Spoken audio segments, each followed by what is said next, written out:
23 mai 1957. Voilà, c'est fini. Au bras d'Arthur Miller, son troisième et dernier mari, Marilyn s'en retourne à Hollywood. 2 ans plus tôt, elle avait fui les grands studios de cinéma qui l'avaient fait connaître au monde entier. La voilà aujourd'hui qui rentre dans le rang. Pourtant, au-delà des apparences, elle n'est plus la même. Comme si le cours de sa vie avait été définitivement infléchi par son détour new-yorkais.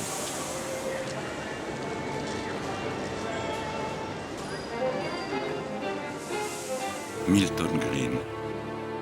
Frappée par le visage enfantin du jeune homme qu'on lui présentait, Marilyn s'écria « Mais vous n'êtes qu'un gamin !»« Mais vous n'êtes qu'une gamine », répliqua-t-il. Elle avait 27 ans, lui venait à peine de dépasser la trentaine.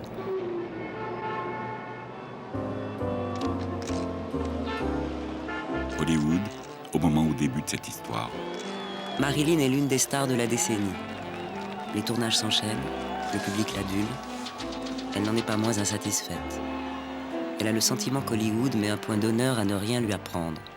Sinon, à travailler à la chaîne. C'est son expression. Travailler à la chaîne. On la distribue dans des films sans la consulter. On lui donne des rôles à l'encontre même de ses souhaits.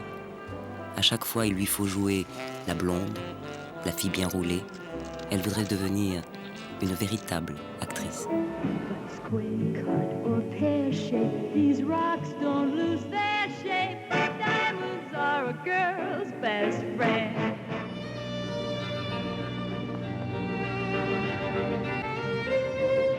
Le 18 août 1953, envoyé par le magazine Look, Milton Green arrive en reportage à Los Angeles.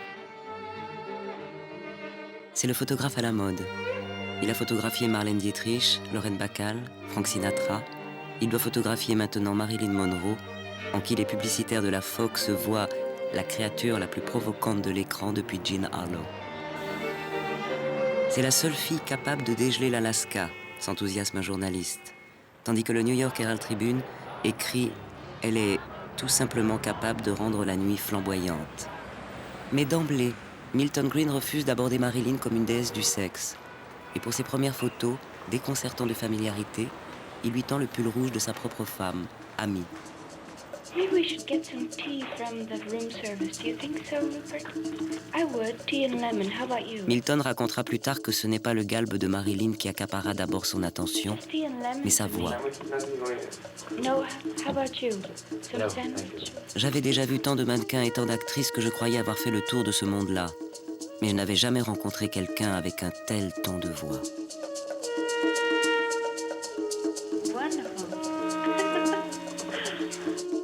Marilyn regarda les photos que Milton avait prises d'elle et lui dit, intriguée, « Vous m'avez rendue intéressante. »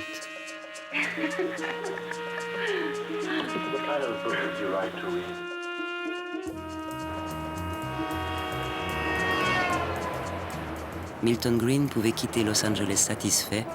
Il avait réussi à toucher son modèle. Marilyn était obsédée par la peur de ne pas être à la hauteur. Rien ne la rassurait jamais. Aucun éloge, aucun compliment, pas même les dithyrambes de ses metteurs en scène, Henry Hathaway et Billy Wilder. Elle redoutait toujours qu'on ne l'apprécie que pour son look d'aguicheuse. « Pourquoi les gens sont-ils tellement obsédés par les questions de sexe ?» demanda-t-elle un jour. « Tout cela me paraît à moi aussi inintéressant que d'étaler du cirage sur une chaussure. » Or, pour la première fois, aucun doute, Milton Green avait attrapé d'elle quelque chose que tous les hommes, jusque-là, avaient laissé échapper. Ces photos la révélaient à elle-même comme elle souhaitait être vue par les autres. Une certaine réserve, une authentique gravité. Des vêtements amples, des poses pudiques, pas de tenue moulante, pas de provocation. À aucun moment Milton ne lui avait demandé d'être sexy, et ça lui avait convenu bien au-delà de ce qu'il pouvait imaginer. Devant ce jeune photographe attentif et respectueux, Marilyn s'était sentie tout à coup précieuse. Et c'est avec un plaisir non dissimulé qu'un peu plus tard, pour leur première photo commune, elle accepta le prix Look de l'année. Thank you, Mrs. Samus. It's a great thrill, and I'm very appreciative to everyone who's made this possible. He understood some things about me, and I understood some things about... Le 14 janvier 1954, Marilyn se marie avec Joe DiMaggio. Joe a 39 ans. C'est une gloire du baseball américain, retiré depuis 3 ans de la compétition, et qui passe son temps à siroter des bières devant la télévision. Il insistait pour l'épouser. Marilyn ne lui dit pas non. Inexplicable mariage. À coup sûr, cet homme ne risquait pas de la combler. Comme elle lui offrait pour accrocher à sa montre une médaille en or sur laquelle elle avait fait graver une phrase extraite du Petit Prince de Saint-Exupéry, on ne voit bien qu'avec le cœur, l'essentiel est invisible pour les yeux. Joe s'écria « Mais bon Dieu, qu'est-ce que ça veut dire ?»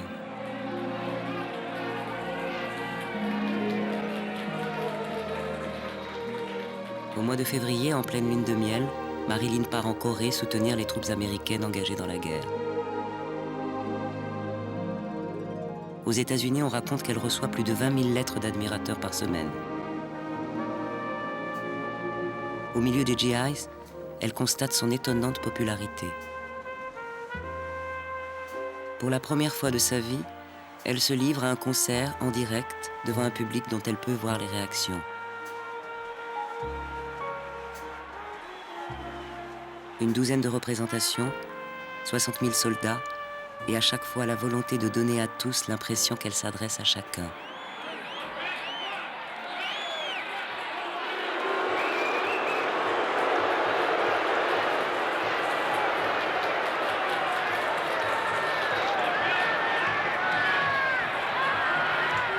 Marilyn, elle, est à la fois heureuse, flattée et stupéfaite. On dirait que les gens aimeraient disposer de votre être, qu'ils aimeraient prendre possession de morceaux de vous-même. Pense-t-elle à Milton Green en voyant tous ces appareils de photos qui la cernent, mais ne la voient pas? Oui, les gens ne me voient pas. Ils voient leurs propres pensées cachées et ils se blanchissent en prétendant que j'incarne ces pensées secrètes.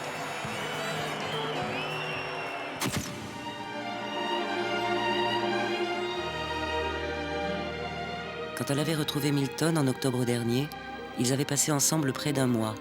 Ils étaient partis faire de nouvelles photos dans les environs de Los Angeles. Elle lui expliqua alors qu'elle travaillait dur, qu'elle était fière de ce qu'elle faisait, mais qu'elle ne pouvait décidément pas continuer à accepter des rôles comme ceux que lui imposait la Fox sans que le public finisse par se lasser d'elle. Milton lui avait dit qu'il l'approuvait et que le moment venu, si elle le souhaitait, il l'aiderait à changer de vie.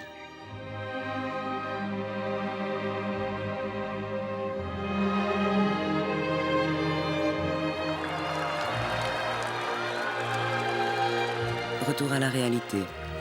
Toujours les photographes, toujours le look Marilyn, le sourire Marilyn, et cette étonnante capacité à se retrouver là où les autres l'attendent.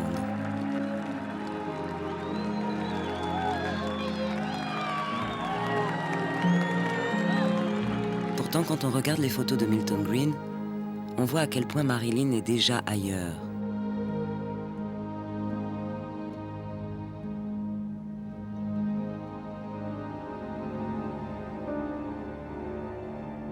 De fait, sa colère contre les studios ne fait que grandir.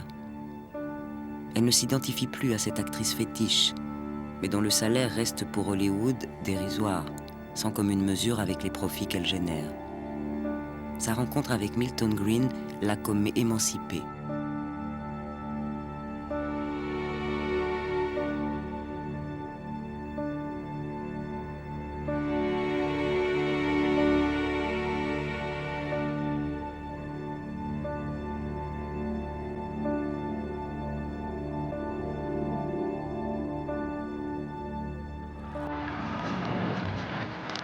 Le 9 septembre 1954. Marilyn se rend à New York pour tourner les scènes extérieures du film de Billy Wilder, 7 ans de réflexion. Tant bien que mal, elle respecte ses engagements. Mais sa décision est prise.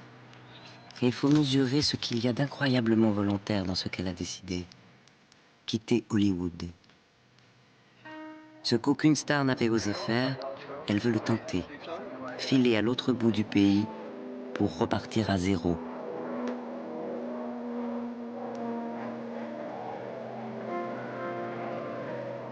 Tout lui est désormais insupportable, à commencer par les nouveaux scénarios qu'on lui apporte. Plusieurs avocats mandatés par Milton étudient minutieusement les contrats qu'elle a signés avec la Fox. Les erreurs y fourmillent, elle pourra bientôt les dénoncer. Elle parle désormais de son combat contre les studios. Elle explique à ses proches qu'il ne s'agit pas d'une affaire d'argent, mais de la défense de ses droits humains.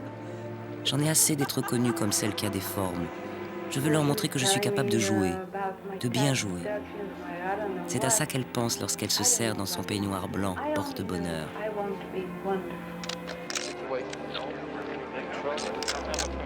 Mais elle n'en continue pas moins de faire la Marilyn, sans aucun état d'âme et sans aucun effort. Elle aime si évidemment ça. Je suis née sous le signe des Gémeaux, Dr. Jekyll et Mr. Hyde. 2 personnes en une. À vrai dire, je suis peut-être même plus que 2.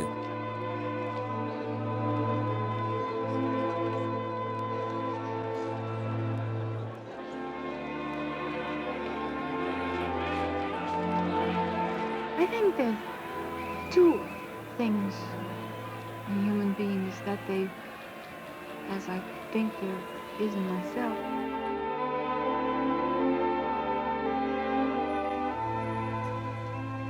La carrière de Marilyn durera 16 ans. 1954 en est la charnière. 24 films avant et seulement 5 après. La fatigue, les dépressions, la lassitude, peut-être. Mais pourquoi pas également la conséquence directe de son adieu à la vision qu'Hollywood avait d'elle.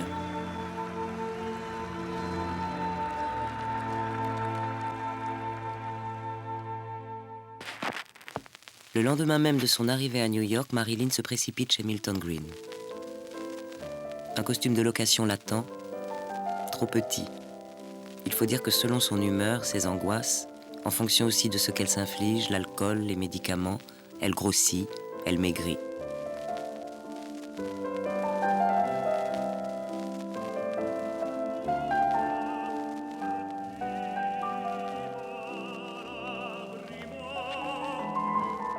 Mais génie du photographe et de son modèle, ces photos de ballerines à la Degas font bien vite oublier les imperfections du réel. Singulier moment d'épiphanie, où une autre Marilyn saisissante de douceur prend son envol. Une Marilyn qui s'arrache à son destin de symbole sexuel. Une Marilyn qui veut désormais qu'on lui parle d'égal à égal. Une Marilyn qui récuse les bonheurs partiels et réclame sa part d'éternité. Quand la célébrité passera, je dirai « Adieu célébrité, j'ai toujours su que tu étais inconstante. Au moins n'auras-tu pas été toute ma vie. »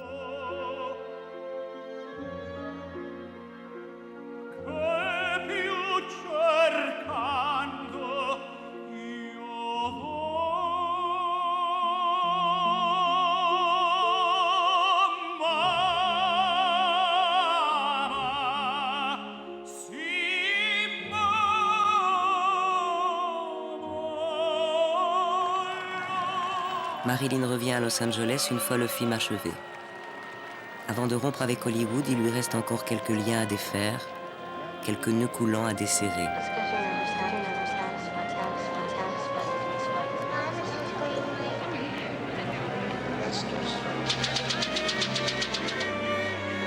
Le 6 octobre 1954, 8 mois après avoir épousé DiMaggio, Marilyn divorce. Elle souligne les graves angoisses et les souffrances morales dont elle a souffert. Elle aurait pu évoquer aussi bien quelques douloureuses violences physiques, car Joe n'est pas plus tendre que bavard. Marilyn dira avec humour « Nous aurions fait un excellent couple, mais au temps du cinéma muet. » Un mois plus tard, elle est hospitalisée. Depuis son adolescence, c'est tout particulièrement son ventre qui la torture. Fausse couche, tentative de suicide, dépression. Toute sa vie, Marilyn a offert son corps à la médecine, comme elle l'a offert au cinéma.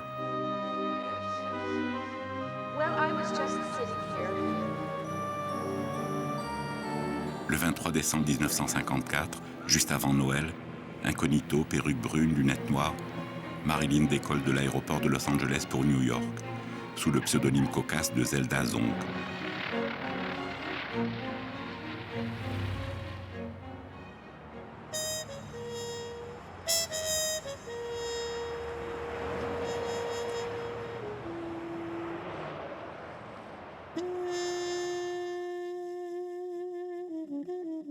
Depuis 1947, elle avait appartenu corps et âme à la Fox. Milton Green l'entraîne sur une autre planète. Il veut qu'elle soit reine, mais sur un trône moins factice que celui des comédies d'Hollywood.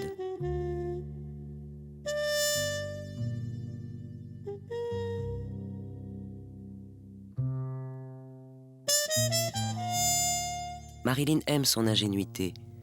Extérieur au système, il ignore tout du métier de producteur, mais le désir le taraude. En fait, ils se ressemblent. Elle veut devenir une véritable actrice. Il ne veut pas rester un simple photographe.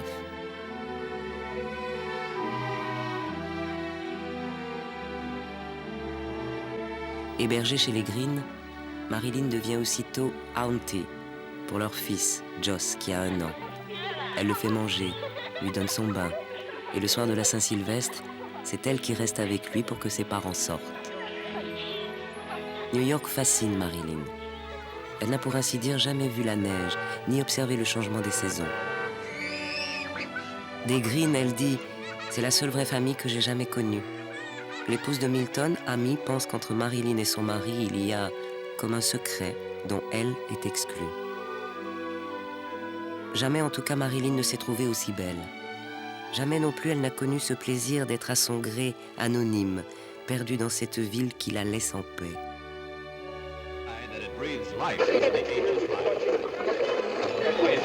Scarman's heave is snared by Felton.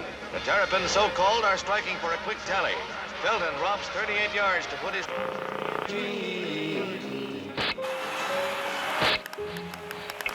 Stretch its Ozo, Oscar R.L. and Quick Song. Oscar R.L. that thrilled the world. General Eisenhower humbly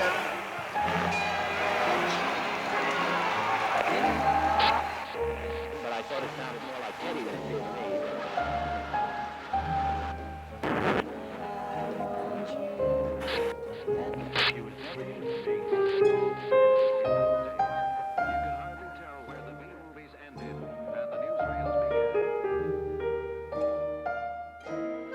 Le 7 janvier 1955, Marilyn et Milton créent officiellement les Marilyn Monroe Productions. Ils fêtent l'événement avec 80 personnes triées sur le volet. Ils sont aux anges. À partir de ce jour, ils tourneront des films qu'ils contrôleront du début jusqu'à la fin et ils réaliseront ensemble des profits bien supérieurs au salaire versé par la Fox, pense-t-il. Les producteurs de la côte ouest sont pris au dépourvu et plient devant le coup de force. Ils acceptent de coproduire les projets de la nouvelle société dont Marilyn est la présidente avec 51% du capital. Marilyn new-yorkaise et insoumise à la tête de sa propre société. Est-ce parce que l'événement détonne avec la légende que tout le monde l'a aujourd'hui oublié? À tous, Marilyn répète « J'ai l'intention de devenir une merveilleuse, excusez le mot, actrice de composition. » I would like very much to be a fine actress, a true actress, that's what I mean by fine, a real actress.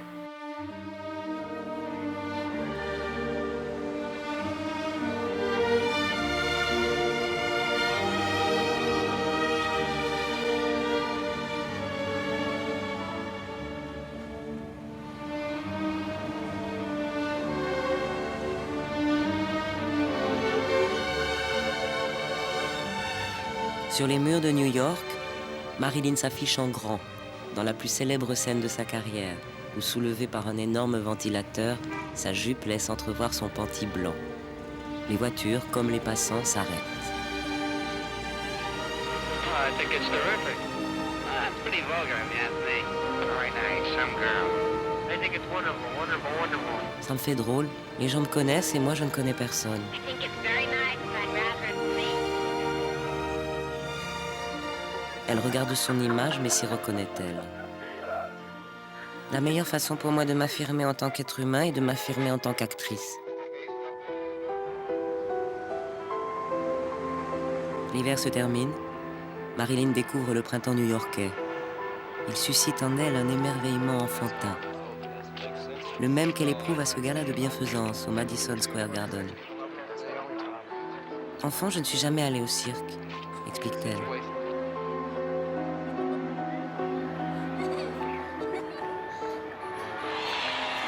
Le public la couvre du regard quand, juchée sur un éléphant, elle parade sur la piste.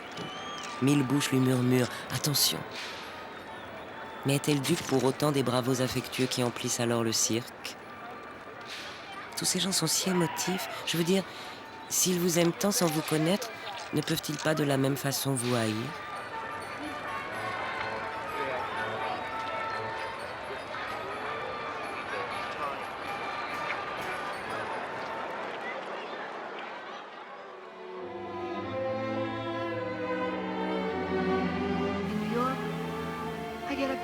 Avec les Green, Marilyn a découvert une vie totalement différente de ce qu'elle connaissait à Hollywood. Une vie structurée, dans une maison organisée. Maintenant, tout en conservant chez eux une petite chambre, elle habite une suite dans un palace new-yorkais. Chaque fois qu'il arrivait à Marilyn de goûter des moments de bonheur, elle se souvenait de la petite Norma Jean. C'était son vrai nom. Et de l'orphelinat où, enfant, sa mère l'avait abandonnée. Ce n'est pas Marilyn qui se prélasse, disait-elle alors, mais c'est Norma Jean. Et je veux que Norma Jean soit à la fête. Quand on lui adressait la moindre critique, quand on lui reprochait par exemple de se donner de l'importance ou de faire des entrées fracassantes, elle répondait que c'était Norma la coupable. Norma qui rêvait d'être remarquée, et pas elle.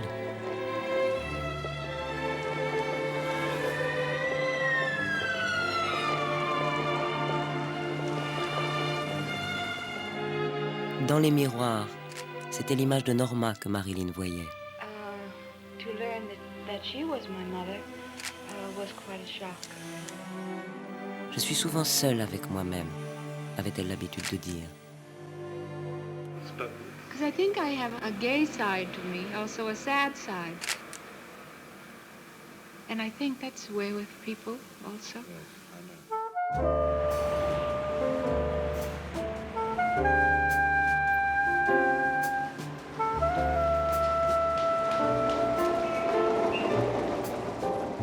Les photos new-yorkaises du moment la montrent assagie, détendue, ne cherchant pas à séduire plus que de raison l'objectif.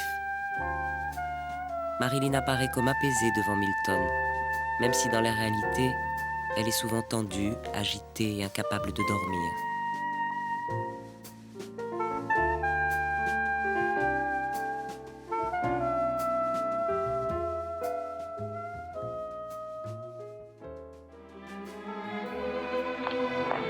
Pendant ce temps, elle mène à bien une autre entreprise qui lui tient à cœur, sa psychanalyse. Alors qu'elle était encore l'épouse de DiMaggio, elle avait pour la première fois consulté pendant 6 mois. À New York, à raison de 3, 4, souvent 5 fois par semaine, elle se rend chez le docteur Margaret Oenberg. Milton Green lui a non seulement conseillé cette immigrée hongroise à l'allure imposante aux cheveux blancs tressés, il l'a accompagnée lui-même dans son cabinet. Margaret Oenberg est la psychanalyste qui le suit depuis plusieurs années. À Amy, Marilyn ne dira qu'une phrase. J'aime lui parler. Mais bientôt, il y aura quelqu'un d'autre dans la vie de Marilyn à qui celle-ci aimera parler.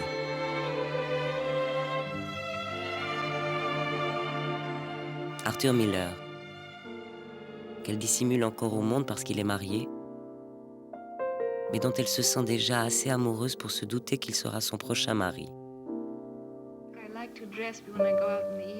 En attendant, New York défile autour d'elle, se bouscule et s'agite.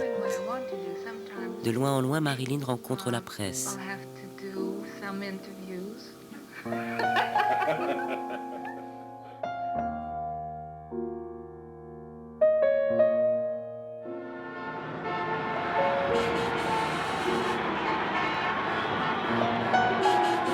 Marilyn assiste parfois à des premières, où elle retrouve les flashs et les caméras, souvenirs des soirées d'Hollywood. À ses côtés, protecteur et discret, Milton Green qui ne la quitte guère. Et après le spectacle, symbole de cette indépendance dont elle jouit désormais, du jazz. Car Marilyn aime le jazz et la liberté qu'il incarne. Un jour, apprenant qu'Ella Fitzgerald ne pouvait pas chanter dans une boîte à la mode parce que noire, elle téléphona au patron et lui promit qu'elle réserverait chaque soir une table au premier rang s'il revenait sur sa décision. Et chaque soir où Ella Fitzgerald chanta, Marilyn honora sa promesse.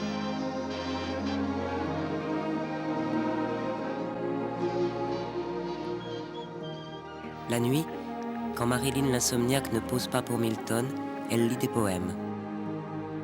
Il y a un livre de Rainer Maria Rilke, Lettre à un jeune poète, qui m'a beaucoup aidée, racontera-t-elle un jour. Sans lui, peut-être croirais-je par moments que je suis folle. I like Rilke, especially more than his poetry. A book was called Letters to a Young Poet. Sur des cahiers ou des feuilles volantes, il lui arrive même d'écrire des vers. Et voilà, bonne nuit, dors bien et un doux repos, où que tu poses ta tête, j'espère que tu trouveras ton nez.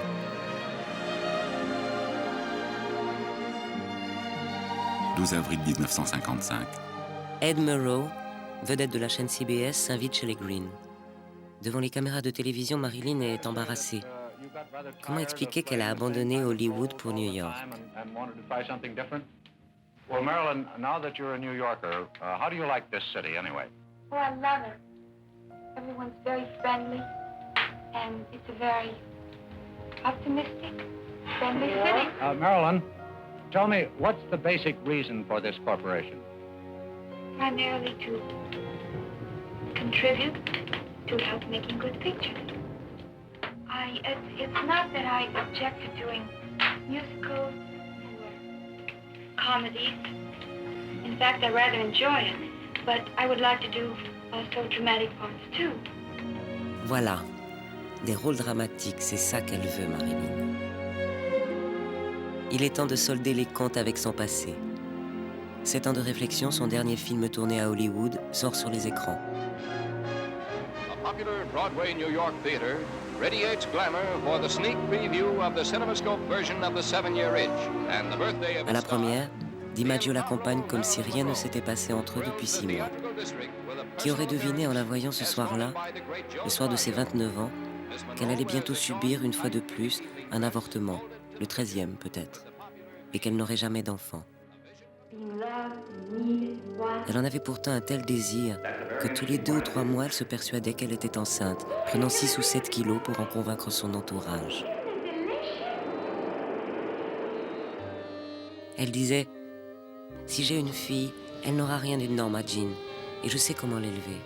Sans mensonge. Pas de mensonge à propos du Père Noël. Pas besoin de lui raconter que le monde est plein de gens nobles et vertueux, ne songeant qu'à s'aimer les uns les autres et à faire le bien. Non, pas de mensonge. »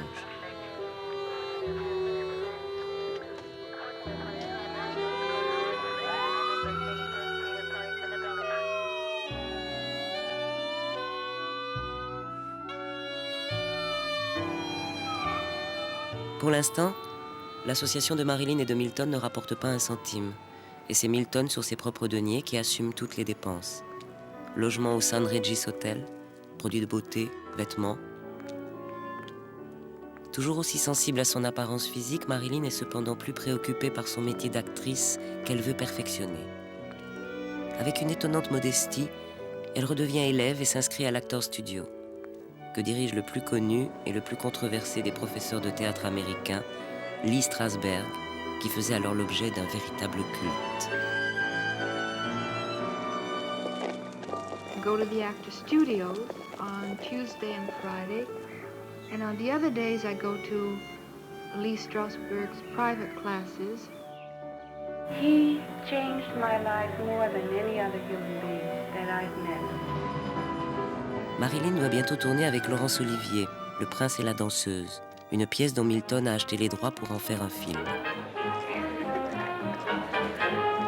Le 3 février à New York, au Plaza, Marilyn rencontre Olivier. La Monroe Company a placé la barre très haut. Acteur classique, tragédien, Olivier est un dieu de l'Olympe. Paradoxalement, c'est un adversaire farouche de la méthode que promeut Strasberg et qui inspire désormais Marilyn. Strasberg s'identifie à un thérapeute. Il encourage l'introspection de l'acteur, convaincu que l'émotion vraie trouve sa source dans son histoire personnelle. Olivier, lui, voit dans l'Actors Studio une simple secte. Mais Marilyn et Milton ne se préoccupent pas encore, ô combien à tort, d'éventuelles divergences avec Olivier.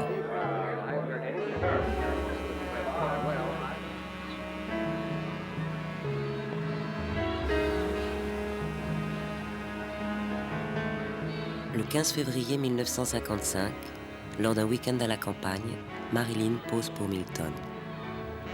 C'est Amy qui a acheté ce sweater sport chez le boutiquier du coin, dans leur village du Connecticut.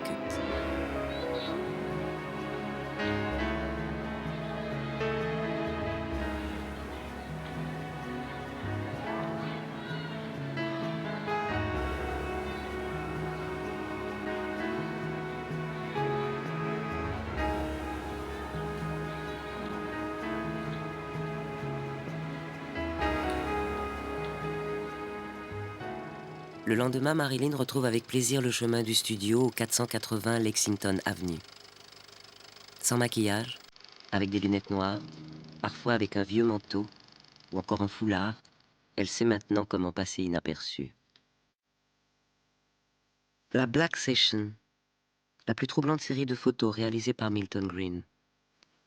Chaque photo est comme démentie par la suivante. Marilyn y est tour à tour tragique et bouffonne, inaccessible et offerte.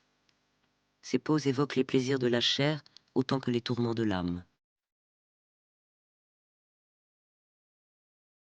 Jamais la beauté de Marilyn n'a été ainsi montrée dans ce qu'elle emportait d'angoisse et de doute. This isn't my best angle, and of course they got Mather, the studio.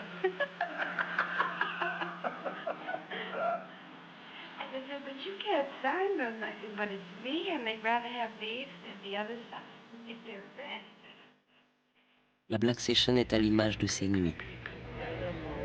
Car Marilyn parle souvent de ses nuits et des rêves étranges qui les peuplent. Enfant, elle rêvait constamment qu'elle marchait nue dans une église, au-dessus des corps prosternés de ses amis ou de ses voisins, en veillant à ne toucher personne. Aujourd'hui, elle entend hurler des voix qui appellent au secours, des mains déchirent ses vêtements, des hommes tombent en s'agrippant à elle.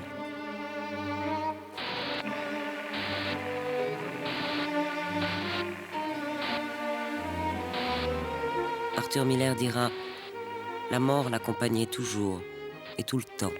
Elle dansait sans cesse au bord du gouffre. »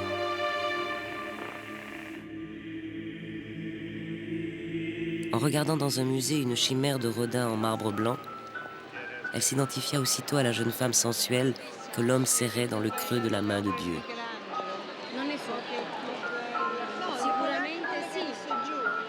Qu'est-ce qu'elle-même, qui courait les œuvres d'art à la recherche de la perfection, pouvait bien espérer étreindre du bonheur sans le broyer.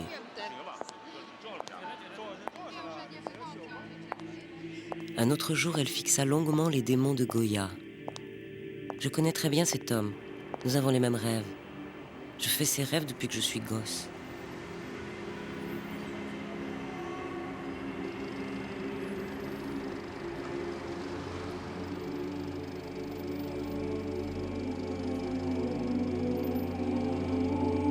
Comme pour un rendez-vous amoureux, Marilyn rejoint Milton Green et passe la nuit entière dans son studio pour la deuxième séance de photos de cette nouvelle Black Session.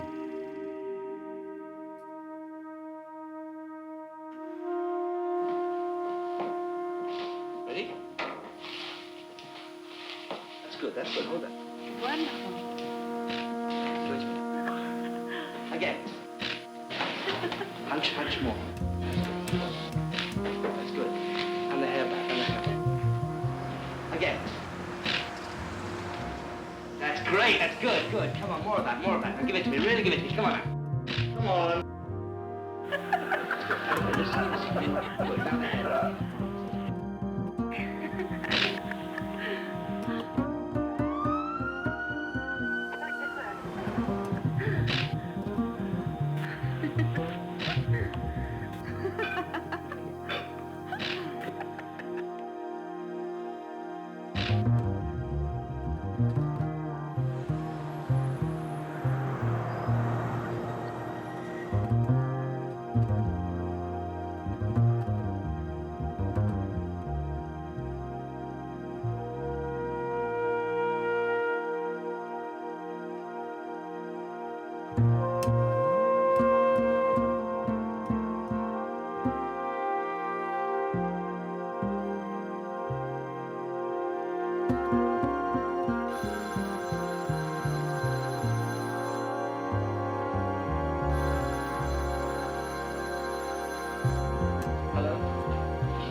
Quelques jours plus tard, Marilyn souhaita découvrir le résultat de cette séance photo dont elle pressentait la singularité.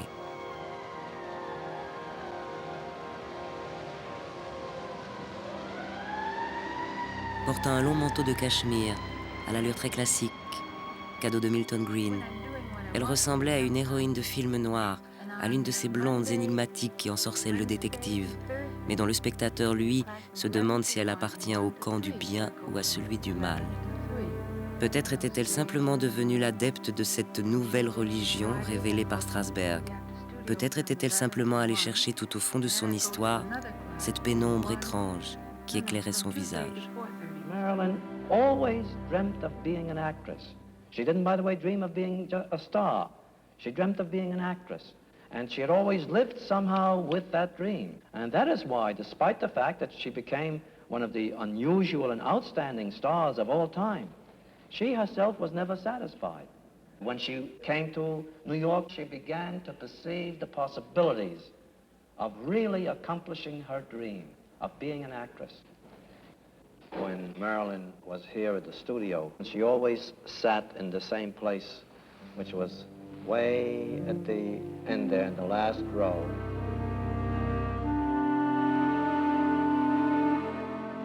Sage, disciplinée, comme à l'école, à quoi pense-t-elle? Enfant, comme elle s'interrogeait une fois de plus sur l'identité de son père qu'elle n'avait pas connu, sa mère lui montra la photo d'un homme coiffé d'un chapeau mou avec une moustache fine, comme celle de Clark Gable. Clark Gable, I'm sure he won't mind if I say it, because in a Freudian sense it's supposed to be very good. I used to always think of him as my father. I pretended.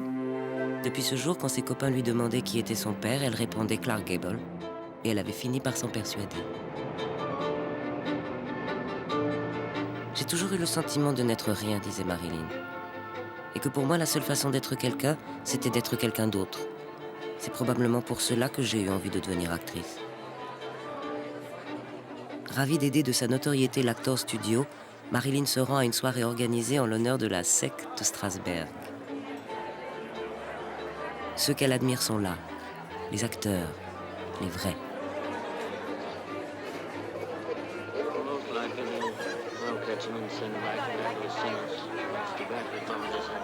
Qu'a-t-elle dit ce jour-là à Marlon Brando, qui avait déclaré après un tramway nommé Désir que la méthode de Strasberg avait fait de lui un acteur authentique?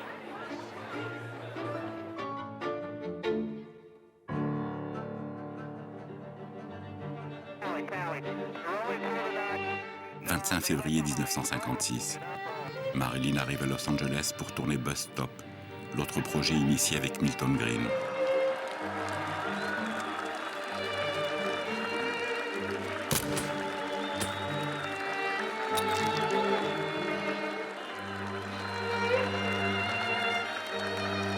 C'est la première fois depuis plus d'1 an qu'elle retourne à Hollywood. Strasberg a dépêché son épouse, Paula, pour veiller au respect pur et dur de sa méthode. Les journalistes locaux interrogent Marilyn sur sa transformation. Are you happy to come back and do this picture? Are you pleased with the picture bus stop? Oh, yes, very much. I'm looking forward to working with Josh Logan and doing the picture, and it's good to be back. You're wearing a high dress now. The last time I saw your word. Is this a new Marilyn, a new style? No, I'm the same person, but it's a different suit. Prudence, modestie, toujours est-il qu'elle ruse et ne les affronte pas. Départ pour Sun Valley, dans l'Idaho, petite ville de province où les scènes en extérieur doivent être tournées. Marilyn joue le rôle de Sherry, une danseuse de bar sans talent qui rêve d'une grande carrière et végète dans un cabaret minable du Sud. Le tournage est tendu.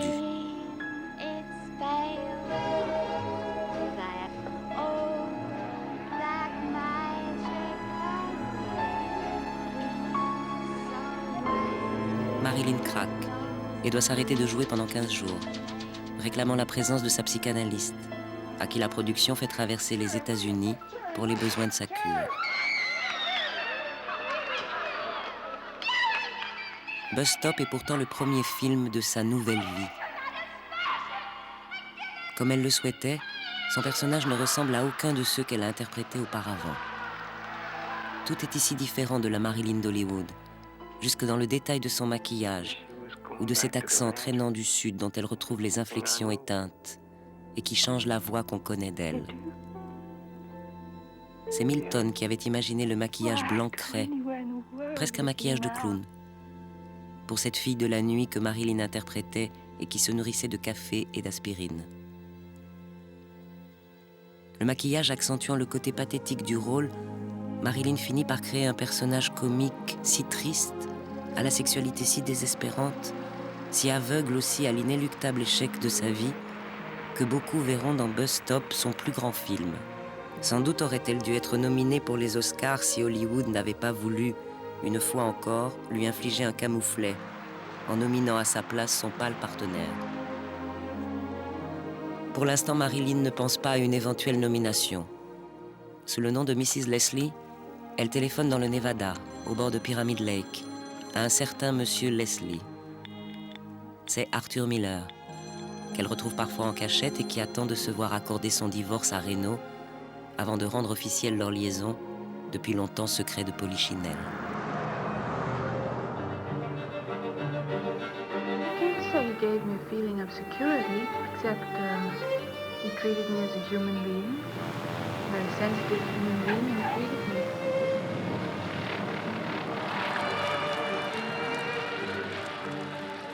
2 juin 1956, à la fin du tournage de Bus Stop, Marilyn rentre à New York accompagnée de Milton Green.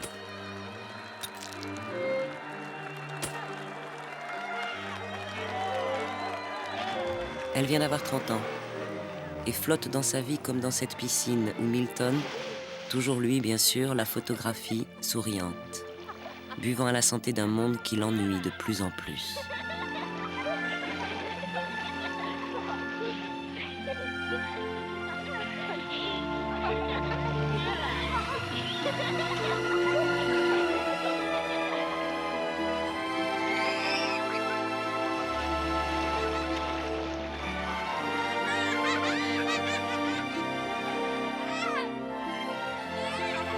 Arthur Miller, qui a pris pied dans sa vie, réussira-t-il à lui apporter la confirmation qu'elle attend depuis sa rupture avec Hollywood? La confirmation qu'elle n'a été Marilyn que malgré elle. La confirmation qu'on ne pourra plus jamais la réduire à cette jeune femme sexy qui aimait se déshabiller devant les hommes et pour qui coucher faisait partie du travail. Quand j'ai commencé à poser, toutes les filles faisaient ça. Et si on ne marchait pas, il y avait 50 filles derrière nous qui étaient prêtes à prendre la place. Photographiée par Milton Green, est-ce à Arthur qu'elle se confie ici au téléphone? À cet intellectuel si brillant qui répondait en tout point à son propre désir de s'améliorer, à cet écrivain qu'elle trouvait tellement plus intelligent qu'elle, à cet homme qui, lui, ne doutait pas de sa propre supériorité.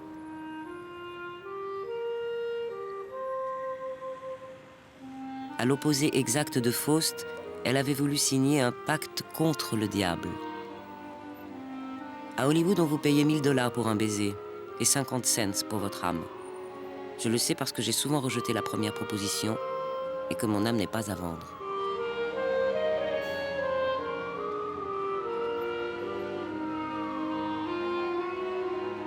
À New York, pour exorciser la Marilyn des calendriers, elle s'était entourée de ses bons génies.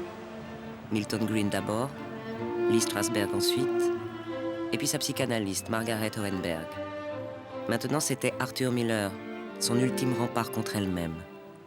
En parfaite connaissance de cause, dans ce mariage, Marilyn jouait son va-tout. Qui de New York ou de Hollywood allait avoir le dernier mot? Quelle Marilyn allait vaincre l'autre?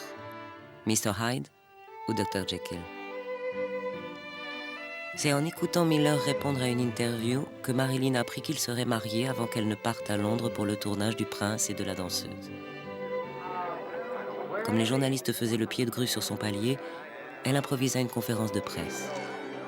Oui, elle allait épouser Arthur Miller. Oui, elle se convertirait pour lui au judaïsme. Oui, elle était fière du combat qu'il menait contre le macartisme et l'intolérance. Oh, I love it. Marilyn n'avait jamais milité, mais elle ne cachait pas ses idées progressistes. Ces salopards d'Hollywood voulaient que je laisse tomber Arthur, disant que cette histoire allait ruiner ma carrière. C'était des trouillards qui voulaient que je sois comme eux.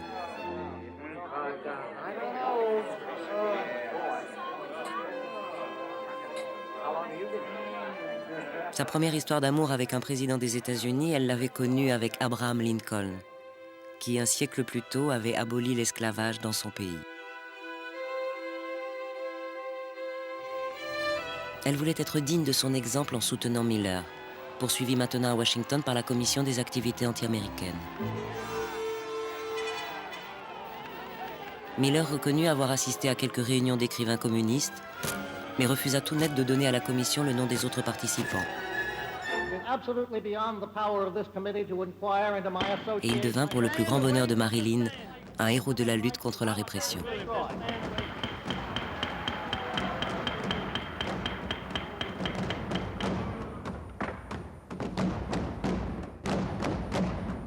Son futur mari et plusieurs de ses amis pouvant être classés à l'extrême gauche, selon les critères de l'époque, le FBI ouvrit un dossier au nom de Marilyn Monroe. Hélas, le 29 juin 1956, alors que la presse était convoquée par les futurs mariés pour constater leur parfait bonheur, un triste présage endeuilla la journée. La voiture de la correspondante new-yorkaise de Paris Match quitta la route et s'écrasa contre un arbre. La journaliste traversa le pare-brise et fut mortellement blessée, presque sous les yeux de Marilyn, qui défaillit.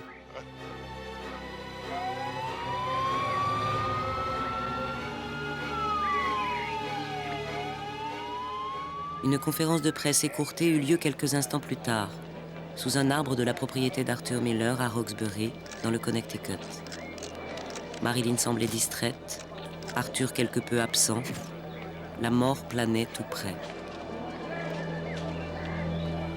I'm not going to say where we will be married, for just that reason, because I think it's time enough for everybody to know when it happens.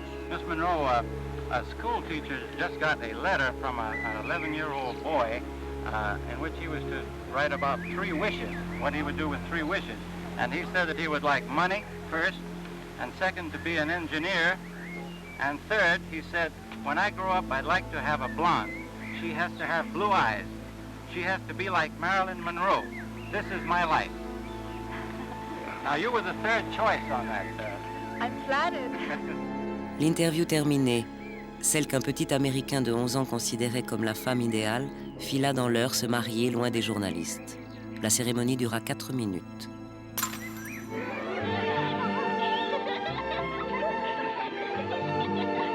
On a envie de mourir quand on est avec elle, disait Arthur de Marilyn. Cette femme, pour tout homme, est un défi. Sa présence révèle la nature profonde de chacun. Le farceur devient faux, l'esprit confus s'embrouille, le timide s'emmure. Quant à Marilyn, elle confirmait ce que chacun avait depuis longtemps deviné.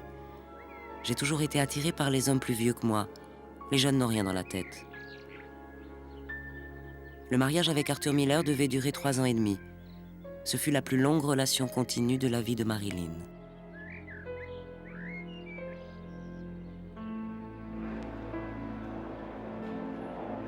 Le 13 juillet 1956, Marilyn et Miller prennent l'avion pour Londres.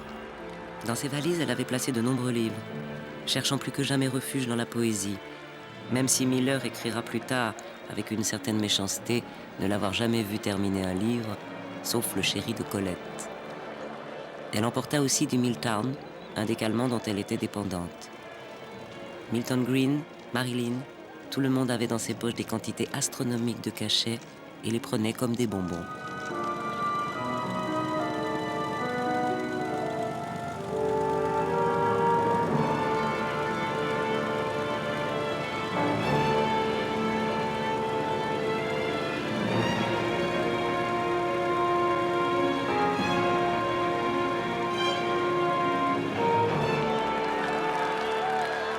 L'arrivée à Londres est triomphale. Sœur Laurence et Lady Olivier attendent à l'aéroport le couple le plus célèbre du moment, tandis que plus de 70 policiers tentent de contenir 200 journalistes déchaînés.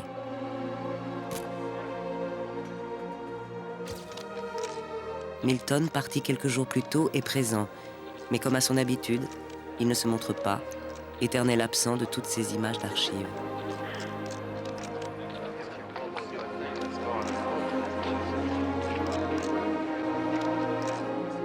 Se doute-t-il que le tournage qui s'annonce sera l'un des plus pénibles de la carrière de Marilyn et que Margaret Oenberg, arrivée d'urgence à Londres, annoncera à sa patiente qu'elle a eu tort de fonder sa propre société de production. Et la psychanalyste new-yorkaise de l'envoyer tout de go consulter la fille de Freud, Anna.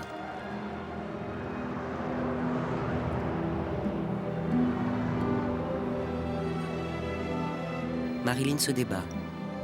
Quand un artiste recherche à tout prix la vérité, il a parfois la sensation de frôler la folie. Mais c'est alors qu'il s'efforce de faire sortir ce qu'il y a de plus vrai en lui. Les médicaments et l'alcool la plongent dans un état proche de l'amnésie. Et sur ce plan, comme sur d'autres, le mariage avec Arthur Miller ne change rien dans sa vie. Peut-être même est-ce Miller que ce mariage transforme le plus.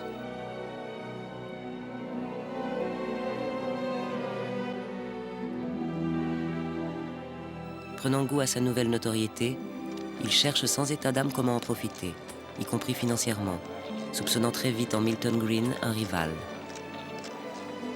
Oh, Milton n'est pas tout à fait innocent non plus. Comme Miller, comme Strasberg, ou comme tous ces psys que Marilyn consomma sans modération, il essaye lui aussi de la contrôler, de la maîtriser, jusqu'à lui fournir à volonté les médicaments dont elle s'imagine avoir besoin.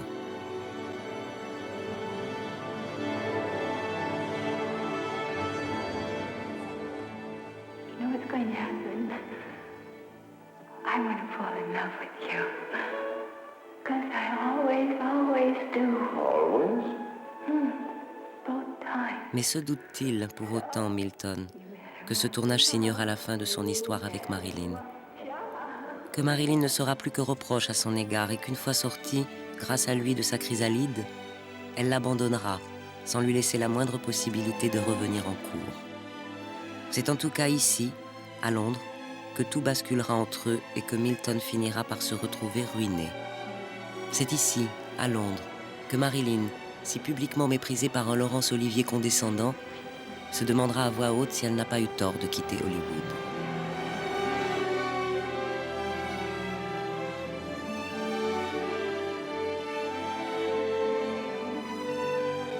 Et c'est ici également qu'Arthur Miller, redoutant que sa vie créative ne soit perturbée par sa vie sentimentale, se demandera, lui, s'il n'a pas eu tort d'épouser Marilyn. Je crois qu'Arthur appréciait les blondes idiotes, dira-t-elle plus tard, et qu'il n'en avait jamais eu avant moi.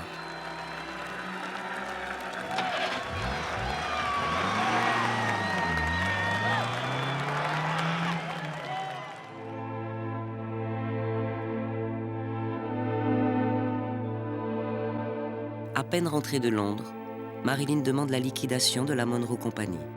Et de l'homme qui lui avait permis de s'affranchir de l'oppression des studios, elle se débarrasse sans ménagement. Encouragée, sinon exhortée par Arthur Miller, qui s'imposait en maître, elle accuse Milton de la tenir à l'écart des décisions prises, de s'octroyer des titres fictifs, de détourner des fonds de leur société commune. Ce faisant, c'est un point final qu'elle met à la plus incroyable période de sa vie, à ces 2 années de marginalité flamboyante, où elle choisit et interpréta les 2 meilleurs rôles de sa carrière.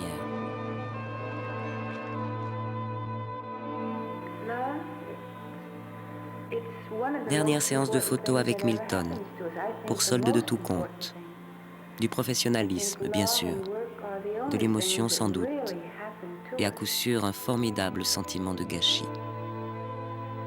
Et puis, du rouge, comme lors de leur première rencontre à Los Angeles, du rouge, et puis plus rien. Car se refusant à tirer le moindre profit de ces photos, Milton les enfouira avec combien d'autres, à l'ombre de sa déception. Je m'étais consacré à elle, je ne ferai rien aujourd'hui qui puisse nuire à sa carrière.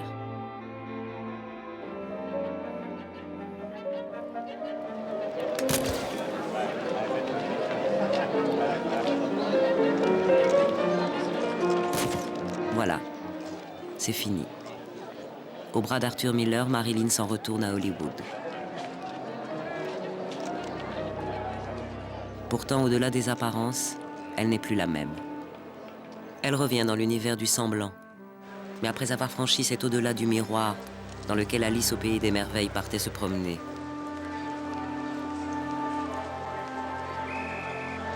Les dernières années de sa vie approchent. Elles s'annoncent comme les plus douloureuses. Jamais Marilyn ne sera plus exigeante, plus insatisfaite, plus insupportable aussi que dans ces années de plomb. Éternellement en retard, elle s'enfoncera davantage encore dans ce que l'un de ses proches appelait le temps de Marilyn. Paris, août 1962. Un jour, alors qu'il allait partir à Paris photographier d'autres femmes, Milton Green appela Marilyn. Touchée par cet appel, elle lui promit de le revoir bientôt. N'avait-elle pas reproché à Miller de l'avoir séparée de Milton et de lui avoir ainsi enlevé la seule personne en qui elle eût jamais confiance?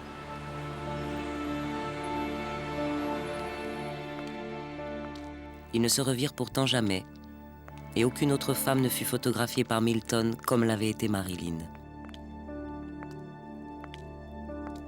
Vous me demandez ce que j'ai fait, dira Milton. J'ai simplement cru en elle.